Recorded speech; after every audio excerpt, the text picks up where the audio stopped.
घाट में भई संतन की भीड़, तुलसीदास चंदन विषय तिलक देत रघुवीर। मित्रों, ये जहाँ पर हम हैं, यहाँ पर भगवान राम ने वनवास काल में जब उनको पता चला कि पिता जी नहीं रहे, तो यही इसी घाट पे जहाँ पर हम हैं, यहीं पर अपने पिता का तर्पण किया। और ये शुद्ध रूप से देखा जाए कि माँ मंदाकिनी का ये जो आप देख रहे हैं, माँ मंदाकिनी यहाँ पर बह रही है। और हम आज इस बात को लेकर के इस संवाद में हैं आपके साथ कि इलेक्शन 2022 में सोचने का विषय है आज के युवाओं को, बच्चों को और विशेषकर नागरिकों को कि क्या हम चित्रकूट को बचा पाएंगे, चित्रकूट की धरती को बचा पाएंगे। वो चित्रकूट जहाँ हज़ारों अकाल आने के बाद ये मंदाकिनी जो है वो उसको बचा के रखती थी। आज 70 साल की आज़ादी के बाद हमने मंदाकिनी की सेहत को बिगाड़ रखा है। ये जो आप देख रहे हैं, ये बंधी मंदाकिनी है, अविरल निर्मल नहीं है। और अविरल निर्मल इसलिए नहीं है कि इसको किस तरीके से 70 साल में मारा गया है, ये सोचने का विषय है। और मैं दिखाना चाहता हूँ, मेरे साथ आइए और आइए।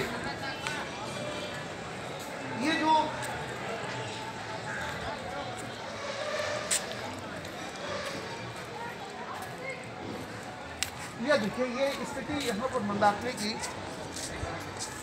इतनी गंदी है। इस समाज ने मंदाकिनी को किस तरह से रौंदा है। और तब हम सोचते हैं कि इस देश ने आज़ादी के बाद ही गांधी को मार दिया।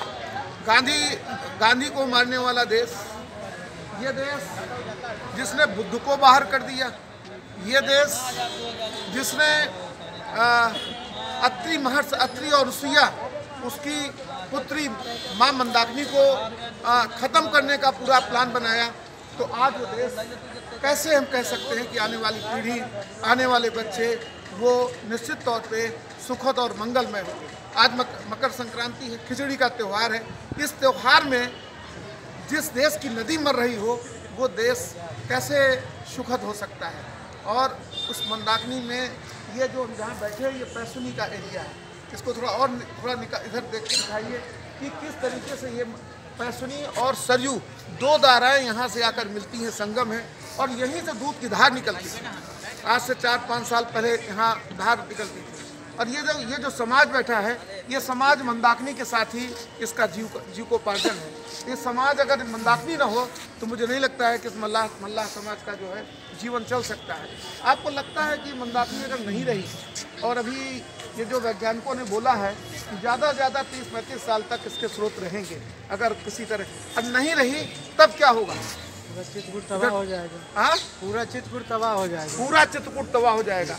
और इधर से लीजिए, इस तरफ से पूरा चित्रकूट तबाह हो जाएगा। अगर ये बात महसूस करते हैं तो कभी आपने अपने साथियों के साथ बैठ के बात की कि मुझे लगता है कि आप उत्तर प्रदेश में भी होंगे, मध्य प्रदेश में भी होंगे। चुनाव, उत्तर प्रदेश का चुनाव तो आ गया है, तो कभी सवाल हो सकते हैं कि क्या जो व्यक्ति हमारी मंदाकिनी को ठीक रखे, जो व्यक्ति हमारी पैसुनी को सिद्ध रखे, क्या हम उसी को वोट देंगे? ये सवाल क्या हो सकते हैं आप लोगों की तरफ से?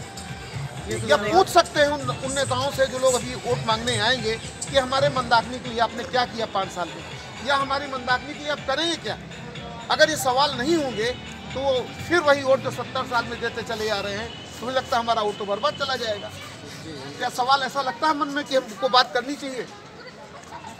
यहाँ के अधिकारियों की जवाबदारी रहती है, क्योंकि अधिकारी नहीं, अभी जो लोग आएंगे वोट मांगने के लिए, आपसे आएंगे, बहुत तरह के लोग आएंगे, तो क्या सवाल पूछ सकते हैं उनसे कि हमारे बच्चों के लिए, हमारे लिए, ये जो हमारी माँ है जिससे जीविकोपार्जन चलता है, इसमें कोई बात हो सकती है? पूछ सकते हैं उनसे। तो पूछना चाहिए। कि इसलिए सवाल है कि अगर ये नहीं रही तो जीवन नहीं रहेगा। और ये सारा का सारा जो तंत्र है वो किसके पास है?